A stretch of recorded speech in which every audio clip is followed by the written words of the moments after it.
공항의 입국 심사대.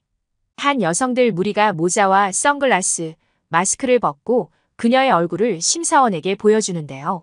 상처투성이인 그들의 얼굴을 본 심사원은 너무 놀라서 급하게 사무실로 달려가 도움을 요청합니다.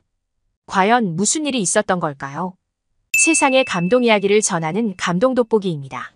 저는 베이징에서 성형외과를 운영하는 왕아이칭이라고 합니다. 성형외과를 한 지는 꽤 되었지만 최근처럼 이렇게 바빴던 적이 없습니다.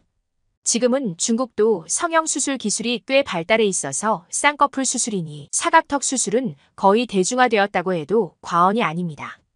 제 고객 중 23살 젊은 아가씨가 있는데 그녀는 매일 아침 일어나서 하는 것이 SNS 확인이었다고 해요. 왜냐면 쌍꺼풀 수술을 준비 중이라 자기와 가장 잘 맞는 병원을 찾기 위해서라고 했어요.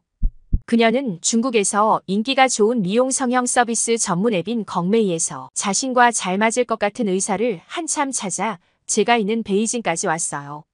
그녀의 집은 광저우다 보니 왜 여기 베이징까지 왔냐고 물었더니 그녀는 도시의 성형외과는 널렸어요. 하지만 내 얼굴에 하는 수술인 만큼 꼭 잘하는 곳에서 받고 싶거든요 라고 말하더라고요. 그만큼 젊은이들 사이에 성형은 대유행입니다. 제가 회계 업무를 맡기고 있는 회계법인 딜로이트에서 성형외과에 맞는 내용만 뽑아서 보고서를 줬는데 전 세계적으로 의료 미용 분야가 8% 성장한 대비해서 중국만 28%가 넘는다고 나왔었어요. 성형 시장에 있어서는 미국 다음으로 중국이 크다는 말이죠. 고백하자면 저도 성형을 받은 경험이 있습니다. 성형외과 의사가 무슨 성형이냐고 할지도 모르겠지만 더욱 놀라운 것은 저는 한국에서 성형을 받았다는 겁니다. 성형외과 의사가 중국이 아닌 한국에서 성형받는 게 괜찮은지 의아해 하실 수도 있지만 사실 오래전 중국에서 성형수술이 유행하기 시작할 때는 한국의 의술만큼 따라가질 못했어요. 그래서 언론에서는 각종 부작용 등을 보도하면서 중국의 성형외과들이 신뢰를 얻지 못했어요. 반면 한국은 그때부터 의료 관광이 크게 인기를 끌었죠. 성형 부문뿐만 아니라 불치병까지도 치료하기 위해 한국으로 의료 관광을 가는 사람이 많았거든요. 그래서 제가 아는 다른 성형외과 관계자도 한국 여행을 갔다가 한국의 성형외과 앞에서 찍은 사진을 병원에 걸어두기도 했답니다. 2, 3일 일정으로 한국 성형외과를 방문해서 쭉 돌며 기념사진만 찍고 중국으로 돌아와 병원 앞에 걸어두면 손님 끌기에 엄청난 효과가 있었거든요. 한국의 성형술에 대한 믿음이 정말 컸던 거죠. 처음엔 저도 성형수술을 받을 생각으로 한국에 간 것이 아니었습니다. 몇 년 전 서울 코엑스에서 열린 성형외과 학회에 왔다가 한국의 성형술 기술을 보게 된 것입니다. 평소에 한국에서 하는 의료 박람회를 가는 편은 아니었지만 신문의 한 기사를 보고 한국 성형술을 배워야겠다는 마음을 먹게 되었죠. 그건 바로 사우디아라비아의 한 가족 8명이 성형을 받기 위해 한국의 한 성형외과를 찾았는데 그 역시 성형외과 의사였다는 겁니다. 그는 일가족 모두를 한국에 데려와 단체로 눈꺼풀이 처진 안검하수 개선 수술을 받고 갔습니다. 사우디의 의사도 수술을 결심하기 전에 성형학회 참석차 한국을 찾았는데 한국의 뛰어난 성형수술 수준을 접하고 가족 모두를 데리고 온 거죠. 가족 모두 선천적으로 상안검, 윗 눈꺼풀을 들어올리는 근육의 힘이 제로에 가까운 심각한 상태였고 6살짜리 막내도 수술을 했다는 겁니다. 그는 나흘 동안 가족 8명이 병원에 머무르면서 성형수술비를 포함해 숙박비, 관광비 등으로 한국 돈으로 3,500만 원을 쓰고 돌아갔다고 했죠. 중국에서 3,500만 원은 정말 어마어마한 돈입니다.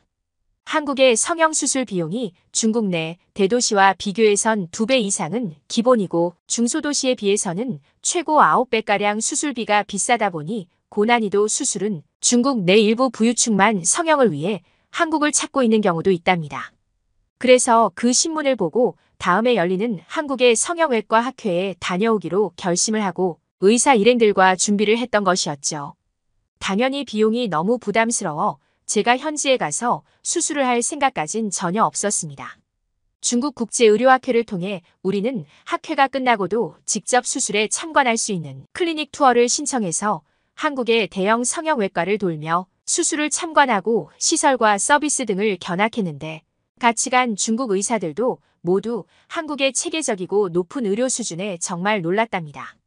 기술 격차를 몸으로 느꼈고 고난이도 윤곽 수술을 원하는 환자가 있다면 사실 한국 병원으로 보내야 한다는 원장도 있었죠. 특히 같은 의사로서 시선을 가장 잡아끈 것은 한국 의사들의 빠르고 미세한 손놀림, 수술 전 검사부터 수술까지 이어지는 과정이 매끄럽게 연결되는 것이었습니다. 중국에서는 모든 부위 성형수술을 의사 한 명이 하는데 한국은 수술 부위마다 전문으로 하는 의사가 달랐어요. 그래서 눈 전문, 코 전문, 윤곽 전문 의사 등이 모두 자신의 분야에만 수술을 집도했죠. 성형수술의 결과가 좋을 수밖에 없는 구조였습니다.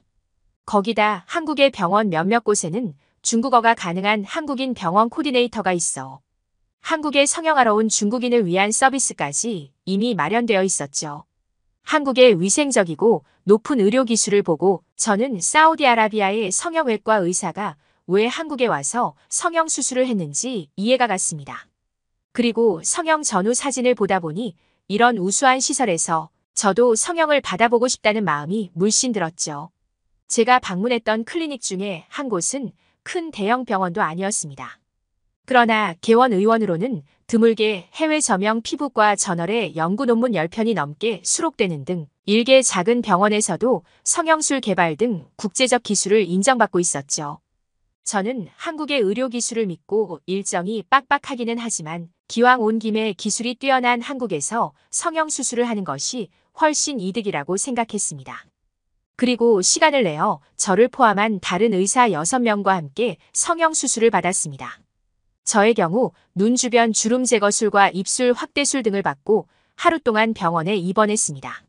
이후 촉박한 일정으로 몇 번의 드레싱을 거친 후 실밥과 거즈를 그대로 붙인 채 중국으로 돌아가야 했죠. 그런데 일이 터지고 만 것입니다. 상하이 홍차오 국제공항에 도착해서 입국 심사대에 출입국 심사원과 실랑이가 벌어진 것입니다. 우리가 타고 온 비행기는 서울 김포공항발 아시아나 비행기였는데 거기는 대부분 한국에서 온 중국 사람들이었습니다.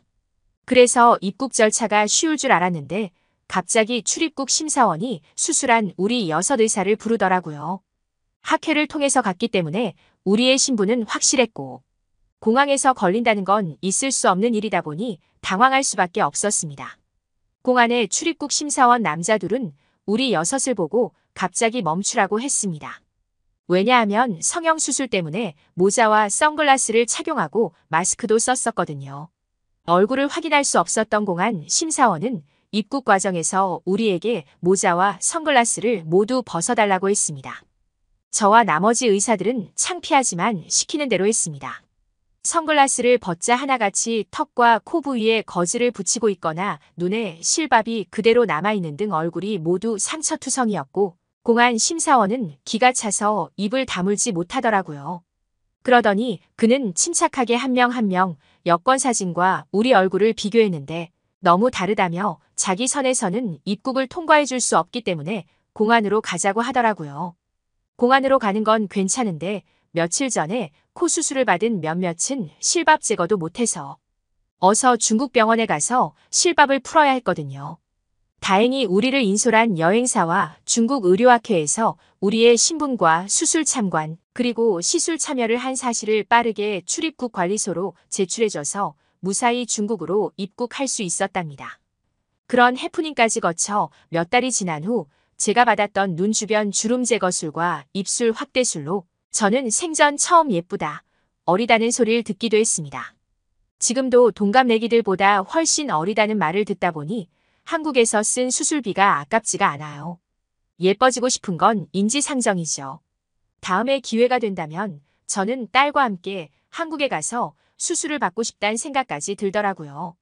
한국의 성형술로 많은 사람들이 새로운 삶을 되찾고 있어요. 물론 외모 지상주의니 하는 부작용도 있지만 자신이 가진 콤플렉스를 해소해서 더 나은 삶을 사는 사람들이 많아요. 제가 봤던 틱톡에도 베트남에 사는 26살의 쿠엔이라는 남자가 얼굴이 못생겨서 취업을 거절당했다는 말을 쓰면서 자신의 성형 전후 사진을 비교해 올렸죠.